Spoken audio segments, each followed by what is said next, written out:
এখান থেকে নারায়ণবাবুর কাছে আসবো। নারায়ণবাবু, শিক্ষানীতি নিয়ে মূলত প্রশ্ন কথা বলছিলেন বিমানবাবু এতক্ষণ ধরে।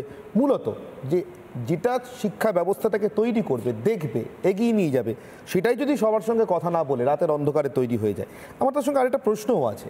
আচ্ছা, এমন কোচিং নির্ভর শিক্ষানীতি তৈরি হবে কেন দেশে, যেখানে আমাদের স্কুলগুলোতে, সেটা যে মিডিয়ামের যে বোর্ডের স্কুলই হোক না কেন, একরকম সিলেবাসে পড়ানো হবে, আর পরীক্ষাগুলো হবে আরেক রকম সিলেবাসে। সেই সিলেবাসে পড়ানোর জন্য অতিরিক্ত টাকা দিয়ে আবার অন্য কোনো কোচিং সেন্টারে পাঠাতে হবে, তারপরে সেই পরীক্ষায় কোয়ালিফাই করতে হবে। আমি বলছি, কোচিং সেন্টারে জন্ম তো দিচ্ছে শিক্ষানীতির এই মূল ফারাকটা। প্রথমে বলি যে যেটা নিয়ে আলোচনা হচ্ছিল, যে এই যে শিক্ষা, এই যে ভর্তি পরীক্ষা, তাতে দুর্নীতি।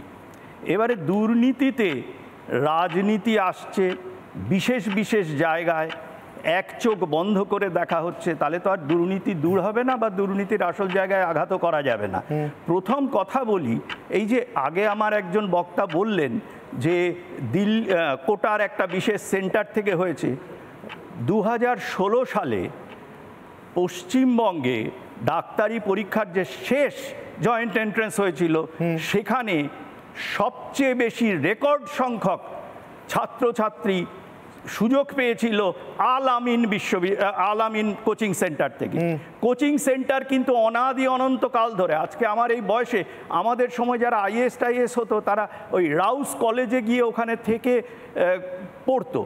সেটা আপনি ঠিকই বলেছিলেন যে কোনো আইনে কোচিং সেন্টার বন্ধ করা যায় না, ব্যাপারটা অন্য জায়গায়। ব্যাপারটা হচ্ছে সমাজ এবং রাজনীতির সদিচ্ছা। এবং রাজনৈতিক নেতারা কিন্তু সমাজ থেকেই আসেন, সমাজের বাইরের তারা লোক নন, এবং সমাজ যেমন চায় সেইভাবেই রাজনৈতিক নেতারা তাদের আচরণ করেন। হ্যাঁ, আমি প্রথম বলি যে সমাজের মানুষরা ওই চটজলদি লাভ করব, অন্যকে ঠকিয়ে বড় হব, হয়তো রাজনীতিকদের দেখে শিখেছেন। কিন্তু ঘটনা হচ্ছে যে দিল্লির যে নিট আর এনআইটির যে কোয়েশ্চেন লিক করেছে ডার্ক নেটের মাধ্যমে, এবং ডার্ক নেট আপনারা জানেন, সাংবাদিকরা আরও ভালো জানেন, যে ওটা গোপন কিছু আন্ডারস্ট্যান্ডিংয়ের খবরাখবরের জন্য ইউজ করা হয়, এবং তাতে কিন্তু দেশের কোনো কন্ট্রোল থাকে না। কিন্তু পশ্চিমবঙ্গে আমরা কি দেখেছি, গত 7-8 বছরে যে কটা পরীক্ষা হয়েছে চাকরির, সমস্ত পরীক্ষাতে গোলমাল, এবং কোর্টের নির্দেশে বাতিল হয়েছে। হ্যাঁ, এটা ঠিক যে শিক্ষামন্ত্রী জেল খাটছেন পশ্চিমবঙ্গের, কিন্তু ঘটনা হচ্ছে রাজনীতিকরা কি করলেন। যেহেতু এখানে চাকরি বা রোজগারের সুযোগ বা পড়াশুনোর সুযোগ খুব সীমিত আমাদের দেশে, সেহেতু ওই চটজলদি সুযোগ পাওয়ার জন্য অন্যকে বঞ্চিত করে অনেকে সেই বাড়ি জমি বিক্রি করে অবধি তারা টাকা পয়সা দেন। এখানে কি করা হলো, যে যখন দেখা গেল যে টাকা নিয়ে ভর্তি করা হয়েছে, চাকরি দেওয়া হয়েছে, তখন পশ্চিমবঙ্গের ক্যাবিনেট ডিসিশনে, এবং সেখানে বারবার হাইকোর্টে একাধিকবার পশ্চিমবঙ্গের চিফ সেক্রেটারিকে ডাকার পরেও তিনি ফ্লাউট করেছিলেন, সেই অর্ডারে তিনি হাজির হননি। সুপার নিউমারারি পোস্ট তৈরি করেছে। নারায়ণবাবু, সময় শেষ হয়েছে। আমার একটাই প্রশ্ন, আজকে আপনারা একটা দিকে দাঁড়িয়ে আছেন, আমি জানি না আপনি বুঝতে পারছেন কিনা। আমি কিন্তু তৃণমূল বা বিজেপি হিসেবে আপনাদেরকে একটা দিকে দাঁড় করাইনি। আপনি আমাদের এই দাঁড় করানোর কারণটা একটাই, আপনারা প্রত্যেকেই কোনো না কোনো রাজনৈতিক দলকে বা মতকে প্রতিনিধিত্ব করছেন। আমি সেখানেই জিজ্ঞাসা করছি, একজন সাধারণ নাগরিক যিনি তার ছেলে বা মেয়েকে শিক্ষক বানাতে চান, ডাক্তার বানাতে চান, আইনজীবী বানাতে চান, ইঞ্জিনিয়ার বানাতে চান, অথবা কোনোটাই বানাতে চান না, তিনি শুধু চান তার ছেলে বা মেয়ে শিক্ষা প্রতিষ্ঠানে গিয়ে যথার্থ একজন শিক্ষিত নাগরিক হিসেবে বেরিয়ে আসুক, তার কি এসে যায় এই তৃণমূল বিজেপি বা বাম বিজেপি বা বাম তৃণমূলের আকচাকচিতে? কিছু এসে যায় কি? তাদের কিন্তু সত্যি কিছু এসে যায় না। তার একমাত্র যে প্রাপ্যটুকু নাগরিক হিসেবে, তার ছেলে মেয়ের সন্তানের যে প্রাপ্যটুকু, সেটা আপনারা দিতে ব্যর্থ হচ্ছেন অ্যাজ এ রাজনৈতিক কমিউনিটি। আমি এই দিকে আঙুলটা তুলতে চাইছি। আপনি যদি বলেন তৃণমূল সঙ্গে সঙ্গে বলবে নিট পরীক্ষাটা কি হলো দাদা, তার কারণ কি? আবার বলছি যে তার কারণ হচ্ছে ডিম্যান্ড এবং সাপ্লাই। আপনার যদি সমাজে দেখা যায় যে রাজনীতি এমন একটা পরিবেশ তৈরি করেছে বা সামাজিক এমন অবস্থা দাঁড়িয়েছে যে চট জলদি যে কোনো উপায়ে, সেটা অবৈধ উপায়ে হলেও আমরা তার সুযোগ নেব জনসাধারণ। দেখুন এই যে বলছে, হ্যাঁ ধরুন নিট পরীক্ষায় যেটা শোনা যাচ্ছে 30 লাখ 40 লাখ টাকা দিয়ে নাকি সেই কোয়েশ্চেন তারা পেয়েছে। হ্যাঁ, তো প্রশ্ন হচ্ছে যে এই যে 30 লাখ 40 লাখ টাকা দিয়ে পেয়েছে, এই টাকাগুলো কারা দিয়েছে, কেন দিয়েছে? তারাও কিন্তু সমাজের অংশ। ডক্টর কুণাল সরকারের কাছে আসবো। শুধুমাত্র একজন প্রথিতযশা চিকিৎসক হিসেবে কুণালবাবুকে আজকে ডাকা নয়। কুণালবাবু, সাধারণভাবে যে কোনো বিতর্কে আপনি রাজনীতির ঊর্ধ্বে উঠে যে কোনো রাজনৈতিক মত বা আদর্শ, সেটা যদি কোথাও কোনো ক্ষতিকারক অবস্থান নিয়ে থাকে বা ক্ষতি করে থাকে নাগরিক সমাজের, আপনি তার নিয়ে কথা বলতে অভ্যস্ত বা কথা বলার জন্য পরিচিত। আমি সেই জায়গা থেকে জিজ্ঞাসা করব, আমি এদিক থেকে দুজনের কথা শুনেছি, এখনও তন্ময়বাবুর কথা শুনিনি, শুনবো নিশ্চয়ই, কিন্তু সমীরবাবু বা নারায়ণবাবুরা কি বিপদটা আসলে বুঝতে পারছেন, নাকি বুঝেও কোথাও একটা রাজনৈতিক দায়বদ্ধতার কারণে তারা পুরোটা বলে উঠতে পারছেন না, স্বীকার করে উঠতে পারছেন না? অনির্বাণ, আমি যদি অতটাই বুঝতে পারতাম আমি কি ডাক্তার হতাম? তো প্রথম কথাটা হলো যে দুটো জিনিস আমাদের চোখের সামনে কম্পাউন্ড ইন্টারেস্টে বাড়ে। একটা হচ্ছে পয়সা এবং দ্বিতীয় হচ্ছে পাপ।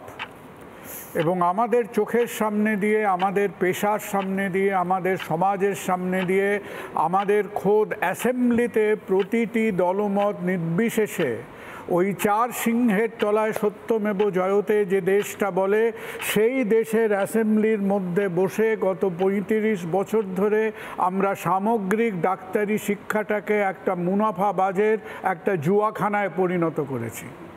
1994-95-তে আমরা ডিসিশন নিয়েছি যে আমাদের দেশের 50% ওপর সিট সেখানে চলে যাবে প্রাইভেট সেক্টরে।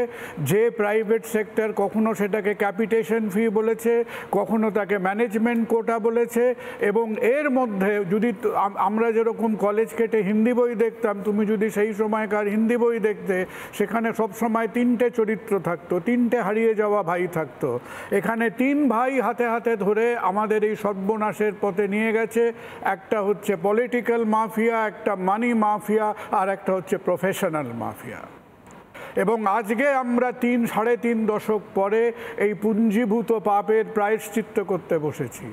নারায়ণবাবু একটা কথা বললেন, ডিমান্ড অ্যান্ড সাপ্লাই। তাহলে এবছর এত তাড়াটা কিসের? এবছর এই তাড়াটা এই কারণেই যে আমরা পপকর্ন যত না বানাচ্ছি দেশে, পপকর্নের থেকে আমরা বেশি ডাক্তার বানাচ্ছি। Already we are over producing doctors. আর কদিন বাদে বিভিন্ন ডেলিভারি এজেন্সিরা বলবেন যে MBBS হলে ভালো হয়।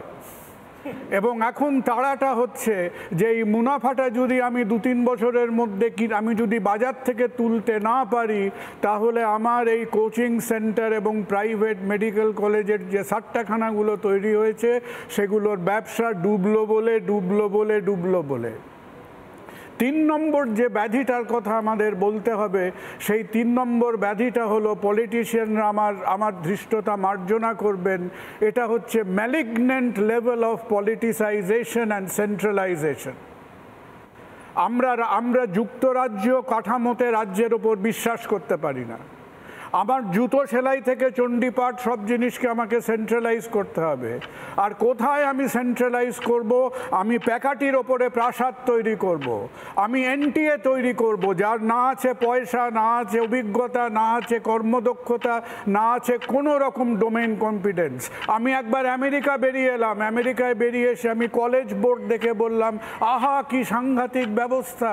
আজকে কলেজ বোর্ড আমেরিকাতে যারা যাবতীয় পরীক্ষা চালায়, সেখানে 6 থেকে 7 হাজার এডুকেশনিস্টরা তার বোর্ডে আছেন। আমার সংঘের মেম্বার তার বোর্ডে নেই। মাথায় তেলক কাটলে এডুকেশনিস্ট হওয়া যায় না, আমাদের মনে রাখতে হবে। ডাক্তার হতে গেলে আজকে একটা কন্ডিশন দরকার, যে তোমায় বেঁচে থাকতে হবে আর তুমি ভেন্টিলেটরে নেই।